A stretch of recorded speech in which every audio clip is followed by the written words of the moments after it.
Hi everyone, welcome back to English Fusion. Today, we are going to learn English through one of the most shocking art, crimes in history, the theft of the world's most famous painting, the Mona Lisa. In 1911, this small painting disappeared from the famous museum Louvre Museum in Paris. The whole world was shocked. Newspapers wrote about it every day. People stood in line just to see the empty space on the wall. But who stole it? Why did he steal it? And how was it finally found in 1913? Today, we will learn the full story, step by step in simple and clear English. For your better understanding, I have divided the story into different chapters. So, stay with me till the end. Chapter 1. The Mysterious Smile. In the Heart Opera's, inside the famous Louvre Museum, there hung a small painting that would one day become the most famous painting in the world, the Mona Lisa. The Mona Lisa was painted by the great Italian artist Leonardo da Vinci in the early 1500 century. Painting shows a woman sitting calmly, looking directly at the viewer.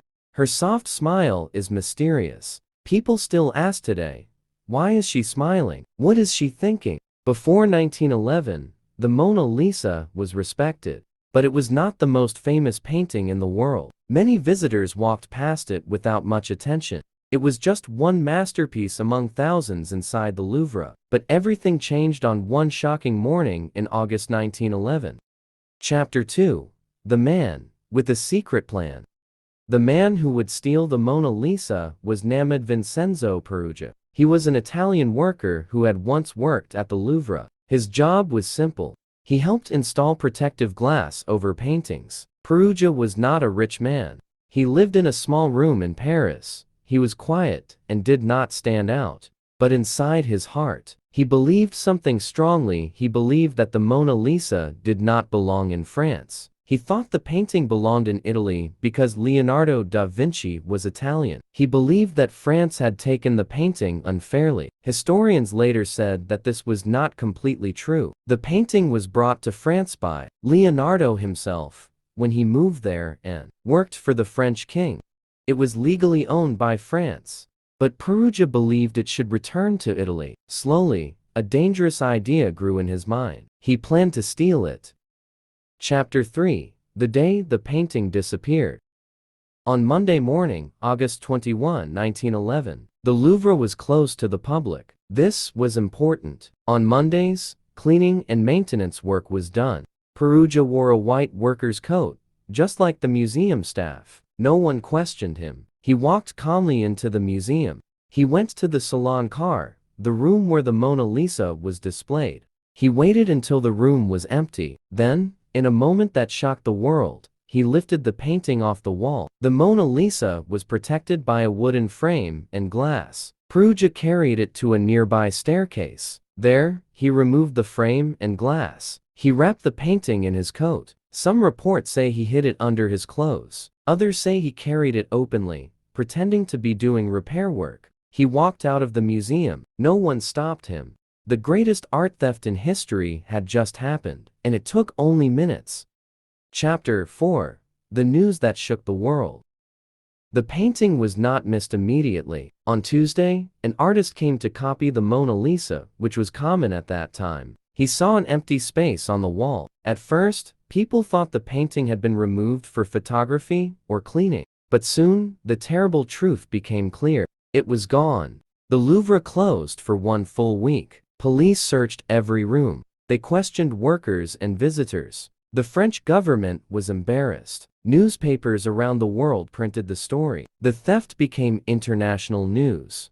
The Mona Lisa became famous overnight. Even famous Pope Willem Apollinaire was arrested because he once said museums should be burned down. Later, police even questioned artist Pablo Picasso, but there was no proof against them. Meanwhile, the real thief, Peruggia, quietly kept the painting hidden in his small apartment in Paris for 2 years. Chapter 5. 2 years in hiding. Peruggia hid the Mona Lisa inside a wooden box in his room. Imagine that the most valuable painting in the world, sitting in a simple trunk. He waited. He believed he was a hero who would return the painting to Italy. During these 2 years, the painting's fame grew. People visited the Louvre just to see the empty space on the wall. The mystery made the Mona Lisa more powerful. In 1913, Peruggia finally decided to act. He traveled back to Italy with the painting. He contacted an art dealer in Florence and said he had the original Mona Lisa and wanted to return it to Italy. The dealer did not believe him at first, but when he saw the painting, he immediately understood it was real. Instead of buying it secretly, the dealer contacted the police. Peruggia was arrested.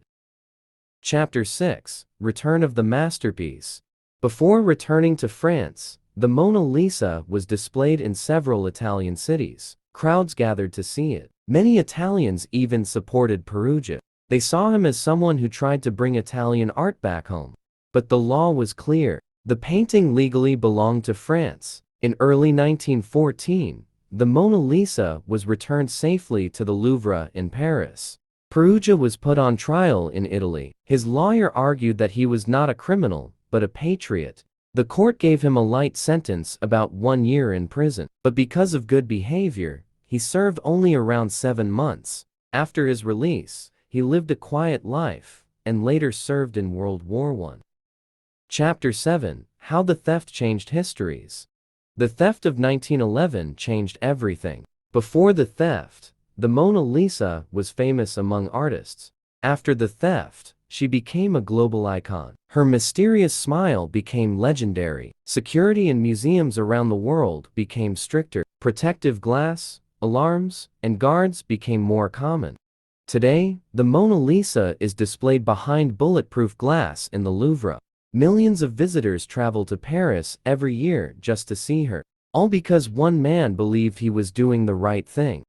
From this story, we learn many things. First, history can change because of one bold action. Second, sometimes people believe they are heroes, but the law may see them differently. Third, mistakes can make something even more famous. The Mona Lisa was already a masterpiece, but the theft made her immortal, and even today, her smile remains a mystery. That's all for today's video, and if you enjoyed watching this type of video, please follow for more, because this channel not only teaches you story, but also helps you learn English. So, see you in the next video.